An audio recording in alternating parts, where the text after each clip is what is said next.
You got levels at all? I don't see any. Yeah, I did. Yep. Yeah.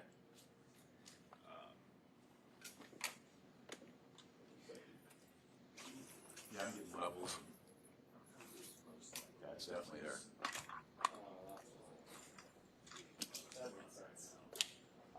Operator. Yeah, I had to switch to something else. Wireless to rear. That's here again. I've done that a few times. I don't hear anything.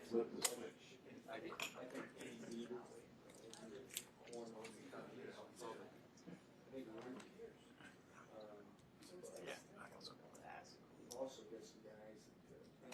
Sure. Okay. Okay.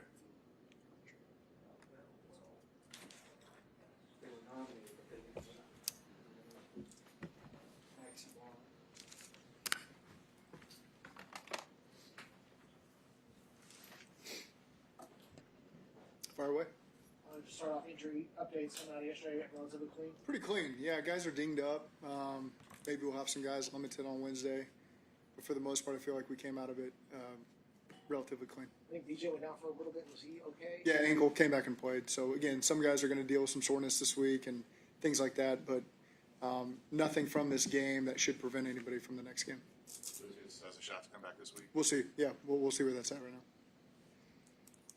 When you go back and look at how Jake played, what kind of stood out the day after? Well, we have to take care of the football. That's the number one thing is eliminating the turnovers, giving them a short field for our defense. You know, our defense, first drive of the game, gave up a touchdown after starting on the minus 41, and then gave up a touchdown after starting on the plus 19. Those are the 14 points they gave up. And so we got to give them better opportunities to be able to keep points off the board because those are two tough field positions that one started with a special teams error, one started with an offensive error. And in order to play winning football, we've obviously got to score more points on offense and keep our defense out of harm's way in terms of the field position. And then they've got to do a great job of creating some turnovers. You know, they got the one, but we're going to need more than that. Do you see Jake starting on Sunday? We'll see where it goes. You know, I think like all personnel decisions, we got to evaluate it. Jake's been very accountable for how the game went for him. I've got to be accountable for how the game went for me as well. And so we'll continue to progress here through the days. When would you want that to be finalized going for a game week? When do you need to have a guy? Obviously, these are things that we talk about every single Monday and Tuesday. So we'll evaluate a lot of positions. Can you expand on that process when you're evaluating players that might not have played games recently, like some of the guys that you have on the practice squad and with Brett? Like, what's that process like? Yeah.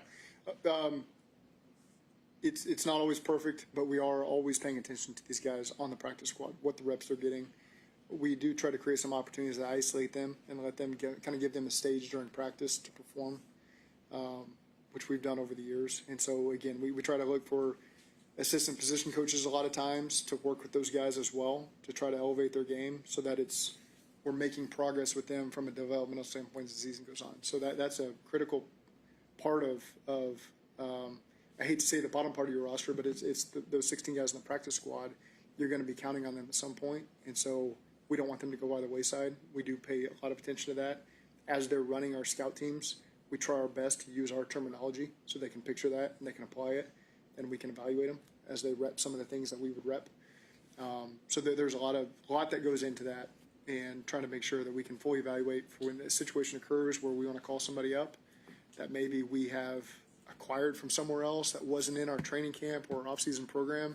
You feel like you got information that could give you your best guess on how they're going to perform. In what specific ways can you improve your play calling? Is it opening the playbook more? Is it refining it more for Jake or whoever the quarterback is? I think finding more opportunities for our playmakers to get the ball, you know, and finding ways to get them easy touches that they can lead to productivity in our offense. We haven't been productive enough.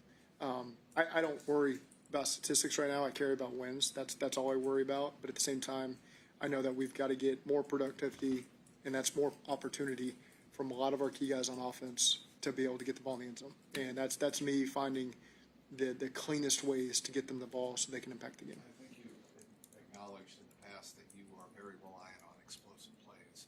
A lot of teams in the NFL are, but you specifically want to see a good number of explosive plays. When you're struggling so much, Yeah. how much harder is it to find opportunity for those? It's hard. I mean, we're trying to do everything we can, and you saw we called a flea flicker in the game. That was almost a catastrophic play for us, and so you're ready to do whatever it takes, and sometimes it doesn't work out. We're fortunate we scored on the next play or 2 plays later, but there's pros and cons to the creativity sometimes that you apply to it. It's just overall being better. You look at the field position battle yesterday. That's all 3 phases taken into account. It was horrible in terms of how it was tilted. We had I think 3 possessions starting inside our 10. They had 3 possessions that started on our side of the field. And so there's a lot of areas that we just weren't good enough that to be a team that plays winning football right now, we got to clean up some of that stuff. Given your comments yesterday, I just wanted to ask, were there any considerations about play calling duties? Is that still something that you're going to retain moving forward? I'm still going to retain that moving forward. Was that even a conversation at this one? How much did you think about that at all? Or was that, I've kind of always gotten into that. I rely on our guys on offense as well. There's a ton of input there, and those guys do an outstanding job adjusting as the game goes, giving me the information I need. I rely on them as much as I think any play caller in the league relies on anybody else. So I feel very comfortable. It's a fair question. We scored 3 points in 3 games in the first half. I totally understand that. But right now, it's going to remain the same. Could you let these quarterbacks all get kind of their chance on Wednesday and Thursday in practice and see how that goes? You have so few reps. It's just every rep is critical. It might be, if you get 2 reps on a play during the course of the week, a pass play, that's quite a bit. 2 full speed reps. So it's difficult to balance quarter. You're in on one quarterback, and you need to get to move on, and you got to find ways to evaluate the other guys that are on the team in different ways. Whether that's on practice squad, whether that's in group install period, you have to use every resource because it is very challenging during the season to get multiple guys reps to evaluate how they're going to look in your offense with your receivers and the alignment and all that stuff. It's just a real challenge. After the game, Jamar said that it's difficult to move the ball when the defenses know exactly what you guys are trying to do. Does it seem like this offense has become a little too predictable? I don't believe so. How does Orlando look physically? And we're seeing plays we're not used to seeing from Orlando. What are you seeing there from him? Well, some of the plays you're probably seeing were snap count. There were some issues there yesterday where his guys are getting a jump a little later, so we have to work through that to make sure we're giving everybody an advantage.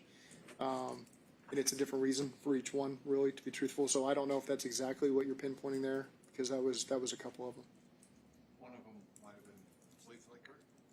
The flea flicker is a re-engaged play, right, where your guy starts to let up because he thinks it's run and then re-engages and beat him around the edge. So that's one we got to be better at. when you're looking at traits that for the quarterback who can run the offense effectively right now, what are the traits that you probably value the most and what y'all need right now? I'm not. That's not in my wheelhouse right now. So I'll let somebody else answer that question.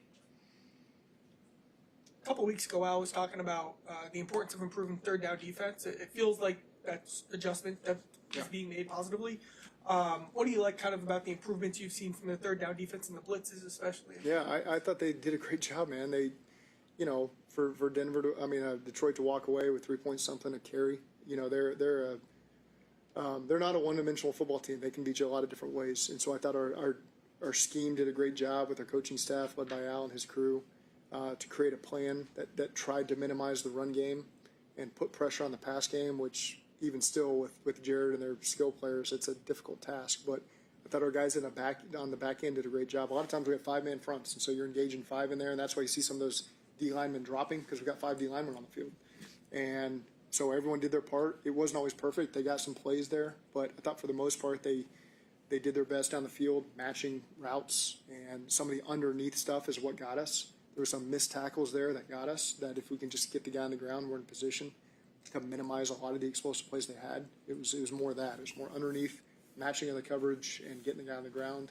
That led to some of the explosives. And so, again, that's area we can improve, but you're right, pointing out the third down. I thought we were much improved on third down, and that was going to be – there's not many times that Detroit has lived in 3rd and 5+ over the course of the season. We were able to get them in that position, and you saw our defense make some plays there.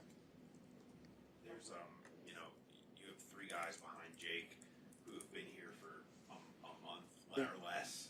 What are the limiting factors in terms of what you can do in terms of their knowledge of the system if you were trying to use those? And how much do they know compared to what Jake does? Trying to do everything we can to help speed up the process for them. whether that's been me meeting with him, pitch talking to him, Brad meeting with him, some of our QCs meeting with him, because we're in game plan mode. So we have to spend our time getting our team ready to go. At the same time, getting a quarterback a lot of information. It's not just, hey, you're blocking this guy or you're running this route. You need to know what everybody's running, what all the protections are, what the run plays are, what the checks are, what cadences we utilize. So there's a lot there. So we've tried to be creative in a lot of different ways to get those guys the information to where they can accelerate their learning process as fast as possible. Is that part of the overall challenge of trying to, if you were to bring in somebody from the outside at this point of the season, you have no institutional knowledge of what you just said, is that part of the problem? Yeah, that's a challenge. Anytime you bring in a scout team player, anybody over the course of the season, that's a challenge. So you have to have the decision by Wednesday before you go on the field. What's that? For the quarterback, you have to have the decision by Wednesday. Chase and Samaje both ended up with the same amount of rushing yards, but it seemed like Samaje was able to give you a little bit more per carry. Yeah. What's the biggest difference you're sensing between those two when they are running? Well, I think both of them. Sometimes it's opportunity. You know, it's Samaje made the most of two opportunities. One, we did a great job up front creating a big lane that got Samaje on the safety. Samaje then got 5 additional yards, whether you want to call it breaking a tackle or dragging a guy for 5 more yards. That's a full head of steam. Chase, there was an opportunity there that we didn't fully take advantage of, where he might have had that same opportunity. You know, and the play just went elsewhere. But we got to find ways to maximize both of their strengths and find a way to get more out of our run game opportunity from a play calling standpoint to get those guys the opportunity. Because there were some positives there. I mean, it's not, we're not at the yards per carry we want. We're not at the yards per game we want, the rushing game. A lot of that has to do with the score sometimes. But there's some opportunity there, and I gotta find ways to lean into that and give those guys more opportunity. What did you learn from watching Jamar, kind of, and how he's operated over these last couple of weeks as he's kind of dealt with adversity as a team? Yeah. What did you learn from Nothing that I've learned from him, just things that maybe reconfirm what I thought about Jamar. And, you know, I don't think I was aware of the interaction on the sideline, what was being made of it.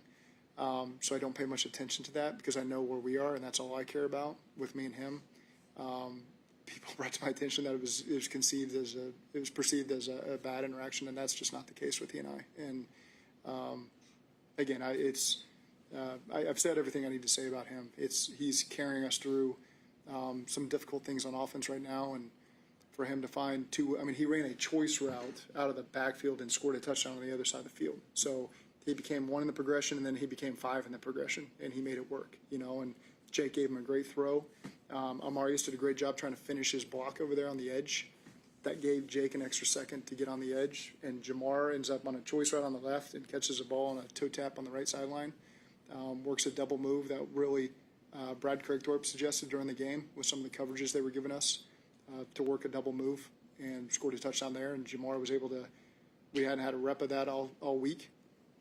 And Jamar was able to stick the guy and get wide open and track an over-the-shoulder catch for touchdowns. So some of the things that he's able to adjust to during the game, understand what we're asking him to do on the move during a game, he can adapt to anything. And he's a big reason why we're going to find some success moving forward on offense and score some points, just because of Jamar's leadership.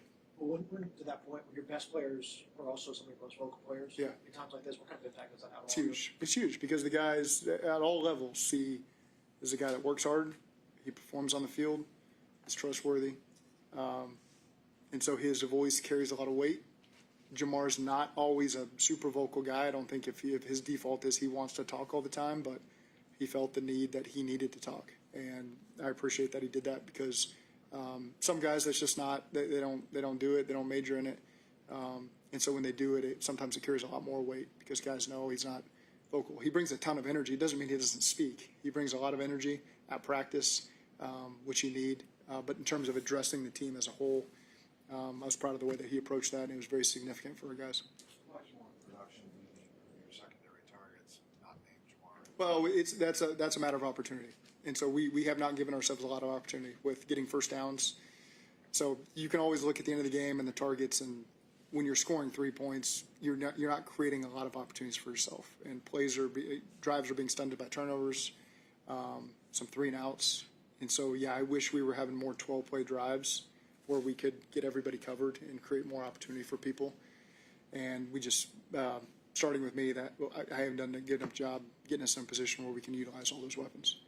Andre did have his best statistical game this year. Yep. Are there opportunities there for him? Yeah, there are. Attention? Yep. Again, that's us. That's not an Andre thing. Andre has done everything he can to create that opportunity for himself.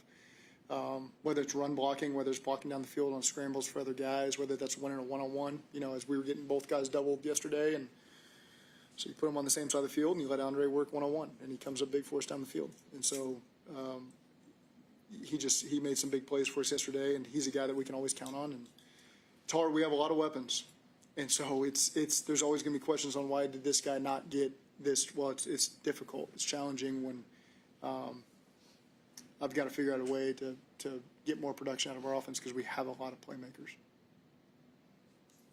Okay, thank you.